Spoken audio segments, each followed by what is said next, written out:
Hello guys, आज मैं आपके लिए लेकर आई हूँ क्यूपिड किचन की एक्सप्लेनेशन। ये एक चाइनीज़ ड्रामा है। वीडियो को देख के आपको लग रहा होगा जैसे ये कि कुकिंग की वीडियो है, पर नहीं, ये बहुत ही ज़बरदस्त ड्रामा है जिसकी मैं आज आपके लिए एक्सप्लेनेशन लेकर आई हूँ।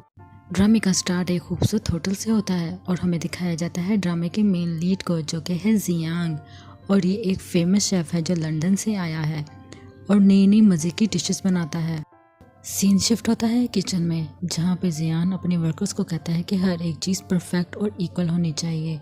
और यहाँ पे हमें दिखाया जाता है जियान कुछ सोचों में गुम हो जाता है। हमें कुछ मेमोरीज दिखाई जाती हैं और 3 महीने पहले का बताया जाता है। सीन शिफ्ट होता है और हमें ड्रामे की मेन लीड को दिखाया जाता है, जो कि एक बहुत बड़े होटल में रिसेप्शनिस्ट का काम करती है। और हमारी मेन लीड का नाम है सॉन्ग। सॉन्ग को होटल की मैनेजर एक रूम को अच्छे से क्लीन करने का बोलती है, क्योंकि वहाँ पे एक वीआईपी गेस्ट ने आना होता है। वो जल्दी से जाके हर एक चीज़ अच्छी तरीके से क्लीन कर देती है और मैनेज करके रख देती है हर एक चीज़ को। यहाँ हमें पता चलता है वीआईपी का स्टोर नहीं जियांग है। साथ ही हमें ड्रामे की सेकंड फीमेल लीड को दिखाया जाता है, जो कि जियांग की एक्स और उसकी पार्टनर है। जियान होटल के रूम में जाता है और दरवाज़ा लॉक करके अपनी स्मेल सेंस और फ्रूट सेंस चेक करता है और जल्दी जल्दी फ्रूट्स खाता है। जियांग को पता चलता है उसकी स्मेल सेंस और फ्रूट सेंस खत्म हो गई है और उसी रूम में सॉन्ग बेफिक्र सोई होती है। जियान परेशान होकर डॉक्टर को जल्दी से कॉल करता है और डॉक्टर को बताता है कि मेरी टेस्ट सेंस खत्म हो गई है। जियान की आवाज़ सुन के सॉन्ग उठती है और जल्दी से छुपती है, कहीं जियांग उसको देख ना ले।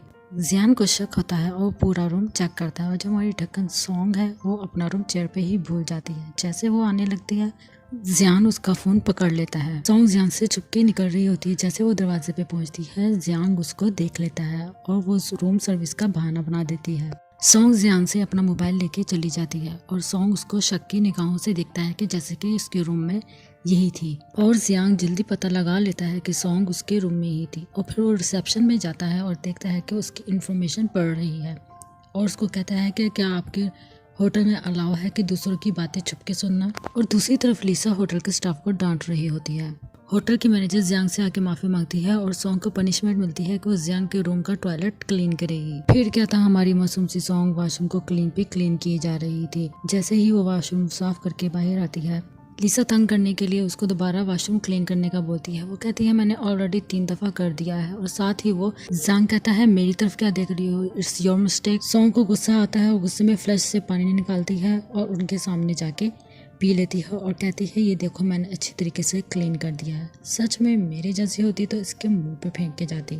ये दोनों अजीब सी नजरों से सॉन्ग को देख रहे होते हैं। फिर क्या था, सॉन्ग उल्टियां करती है और वॉशरूम में जाके अपना माउथ अच्छी तरीके से क्लीन करती है, क्योंकि इसको बहुत घिन आ रही होती है। नेक्स्ट सीन में सॉन्ग को उसका बचपन का प्यार, उसका फ्रेंड जीरंग कॉल करता है। सॉन्ग ने जीरंग को अपनी फीलिंग्स नहीं बताई हुई थी, क्योंकि उसको डर होता है कि कहीं उसकी फ्रेंडशिप खत्म ना हो जाए। जीरंग सॉन्ग को डिनर का ऑफर करता है और उसको कहता है मैंने सुना है यहाँ पे एक नया शेफ आया है तो हम उसका फूड ट्राई करेंगे। तो उसको कहती है कि मैं आ जाऊंगी। जिस होटल में सॉन्ग आती है उसी होटल में जियांग भी काम कर रहा होता है, क्योंकि उसने अपनी नई डिश के लिए शेफ्स को बुलाया होता है। यीरन के पास जाने की बजाय सॉन्ग को गलती से वीआईपी रूम में भेज दिया जाता है, जहाँ पे शेफ्स बैठे हुए होते हैं जो कि जियांग के फूड का टेस्ट करने आए होते हैं, जिनको जियांग ने बुलाया होता है। फूड टेस्ट करने के बाद इन सबको एक पेपर पे अपना कमेंट लिखना था। काफी देर इंतजार करने के बाद ये ईरान सॉन्ग को मैसेज करता है और उसको पता चलता है कि वो एक गलत जगह आ गई है। वो जल्दी से पेपर पे कमेंट करती है। जैसे ही वो भागने लगती है तो लीसा उसके सामने आ जाती है। वो लीसा से अपना मुंह छुपाती है और किसी तरह यहाँ से निकल जाती है। वहाँ से निकल के सॉन्ग अपने फ्रेंड के पास आती है और उसको सारा कुछ बताती है। और बातों ही बातों में हमें पता चलता है कि ये रंग किसी और को प्यार करता है। ये सुन के सॉन्ग को बहुत दुख होता है, लेकिन वो अपने चेहरे पे इसको बिल्कुल जाहिर नहीं करती। दूसरी तरफ जियांग को अपने डिश को लेके सारे कमेंट सुन के बहुत गुस्सा आता है। जियांग का मैनेजर जब लास्ट में सॉन्ग का कमेंट पढ़ता है तो उसको थोड़ा बहुत अच्छा लगता है, क्योंकि जियांग इतनी टैलेंटेड होती है कि वो छोटे से छोटे हर्ब का टेस्ट बता सकती है। और वो अपने मैनेजर को कहता है कि इसको कहीं से भी ढूंढ के लेके आओ। जियांग मैनेजर लिसा को कहता है कि बटर में हर्बल्स का टेस्ट करना बहुत मुश्किल होता है और ये एबिलिटी और किसी में नहीं, हमारी लिसा में होती है। सॉन्ग और येरन भाई होटल में खाना खाने आए हुए होते हैं। वहाँ पे उसकी गर्लफ्रेंड आ जाती है यूतिंग से सॉन्ग को इंट्रोड्यूस करवाता है और उसको बहुत ही बुरा लगता है। ये रन सॉन्ग को अकेला छोड़ के वहाँ पे चला जाता है। दिल टूटने के साथ सॉन्ग को एक झटका और लगता है कि सुबह सुबह उसको पता चलता है कि उसकी जॉब चली गई है और वो बहुत ज़्यादा डिसहार्ट हो जाती है। वहाँ से निकलने के बाद वो एक छोटे से रेस्टोरेंट में जाती है और रोती हुई खिचड़ी खा रही होती है। सामने उसकी नज़र पड़ती है और उसके सामने जियांग बैठा होता है। जियांग उसके पास उठ के आता है और उसको तब पता चलता है कि जिसने उसके कमेंट किया था उसके डिश पे वो कोई और नहीं सॉन्ग थी। जियांग देखता है कि सॉन्ग काफ़ी सैड थी और रो रही थी। एक तो हार्ट ब्रेक और ऊपर से इसकी जॉब भी चली गई थी। सॉन्ग जा रही होती है तो जियांग उसे रोकता है और कहता है मेरे पास तुम्हारे लिए एक ऑफर है, मैं तुम्हें 3 दिन की जॉब देता हूँ और पर डे मैं तुम्हें 1000 यॉन दूंगा। तुमने बस यही करना है कि तुम मुझे पूरा शहर घुमाओ और मजे के टेस्टी फूड खिलाओ। सॉन्ग पहले सोचती है फिर उसकी ऑफर को मान लेती है क्योंकि इस वक्त उसको जॉब की ज़रूरत होती है। जियांग अपने रूम में आता है, अपने मैनेजर एलिस को बताता है मैंने उस लड़की को ढूंढ लिया है, ये वही लड़की है जो मेरे रूम में गलती से सो गई थी। एलिस कहती है वही लड़की जिसने वॉशरूम से पानी पिया था। वो कहती है वो कोई शेफ नहीं, उसको तो बस तुम्हारे रूम में सफाई के लिए भेजा गया था। एलिस की बातों से लग रहा था कि वो जेलस हो रही है, आखिर वो थी तो जियांग की एक्स गर्लफ्रेंड।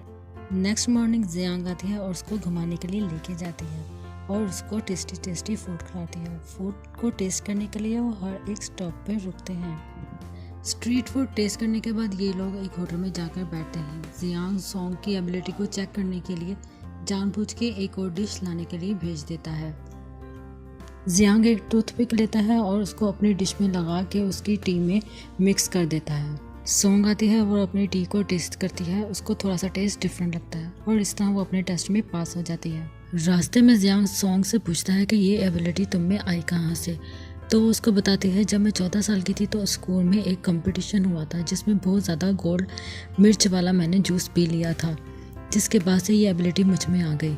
सॉन्ग जियांग को बताते हैं कि हमारी तरफ एक रेस्टोरेंट है जिसमें वो बारबेक्यू फिश देते हैं, उसमें पता नहीं कौन सा फ्लेवर ऐड करते हैं जिसको मैं नहीं पहचान सकती। फिर वो एक स्टोर पर कुछ खाने के लिए रुकते हैं। वो आपस में बातें कर रहे होते हैं कि सॉन्ग को ये ईरान का फोन आता है। ये ईरान सॉन्ग को बोलता है कि मैं भी तुम्हारे साथ जाऊंगा। सॉन्ग जियांग को बताती है कि मेरा दोस्त भी हमारे साथ आना चाहता है। पहले तो जियांग मना कर देता है, तो फिर वो उसको बताती है कि मेरा बहुत क्लोज फ्रेंड है। तो वो उसको कहता है कि तुम मुझसे इंसिस्ट करो तो मैं मान जाऊंगा। तो उसको बहुत ज़्यादा प्लीज़ करती है, उसको बताती है तो वो मान जाता है। ये रंग आता है, सॉन्ग इन दोनों को एक दूसरे से इंट्रोड्यूस करवाती है।